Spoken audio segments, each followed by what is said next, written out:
خلال آلاف السنوات دأب الشعراء والرواة العرب على سرد التاريخ لشبه الجزيرة العربية، واليوم لا تزال تقاليدهم حية مع عادات أخرى تعود إلى الأزمان الغابرة. تعرفت أجيال لا تحصى على تراثها من خلال القرآن الكريم ونصوص أخرى. تروي آيات القرآن ببلاغة شديدة أحداثا تاريخية مثل لقاء النبي سليمان عليه السلام بملكة سبأ. وهذه الحكاية التي تجري في أكثر المناطق البيئية قسوة في الأرض لا تزال تتناقلها الأجيال.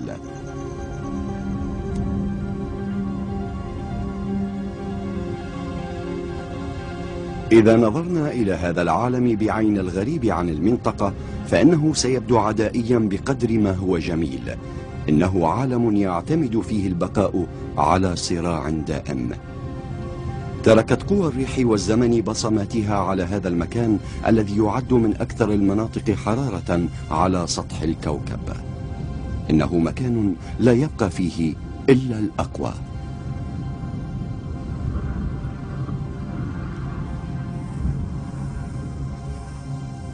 ولكن إذا نظرنا إليه بعين قبائل شبه الجزيرة العربية الصحراوية سنرى أنه مكان مختلف بالفعل. فهم يعتبرون هذه الأرض الأكثر ثراء. إنه مكان التقاليد والتاريخ. وأهم ما في الأمر هو أن هذه الصحراء وطنهم.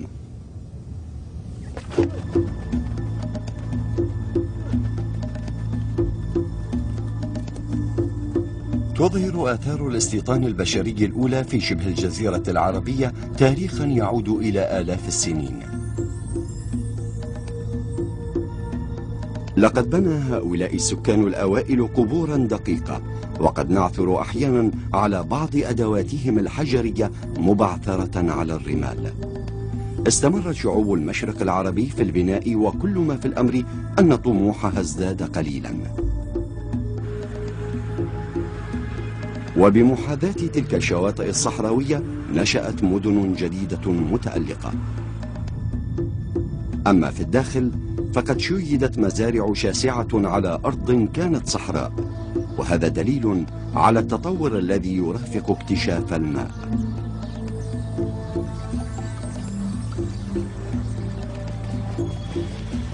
يعتبر عرب الصحراء المياه مفتاح الحياة، كما أنها مفتاح الماضي والمستقبل أيضا.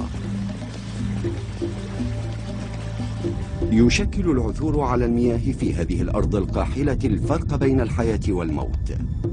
ولعل أفضل ما يرمز إلى الصراع من أجل البقاء هذه الجوهرة الثمينة المختبئة في جبال اليمن.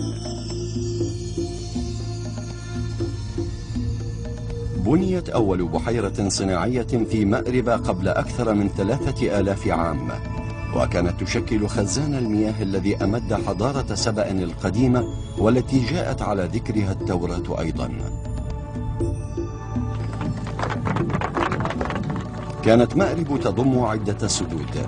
أما هذا البناء فقد انتهى تشييده في عام 1986، وهو هدية من الشيخ زايد بن سلطان آل نهيان رئيس الإمارات العربية المتحدة. وجاءت هذه البادرة من وحي العلاقات التاريخية التي تجمع بين سكان الإمارات العربية المتحدة وسكان جنوبي الجزيرة العربية.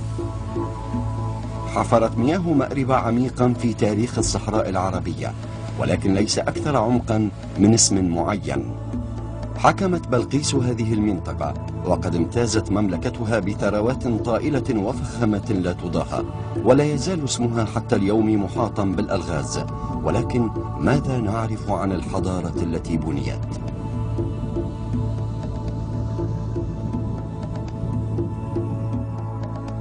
نعلم أن إمبراطورية بلقيس كانت تستند إلى التجارة، وأن كنوزها كانت تضاهي كنوز مصر القديمة. كانت مملكة سبأ غنية بالممتلكات والنفائس، ولكن بلقيس اعتبرت أن واحدا من هذه الكنوز هو الأثمن والأهم. ولنكشف النقاب عن أعظم كنوز بلقيس علينا أن نرجع بالزمن إلى الوراء.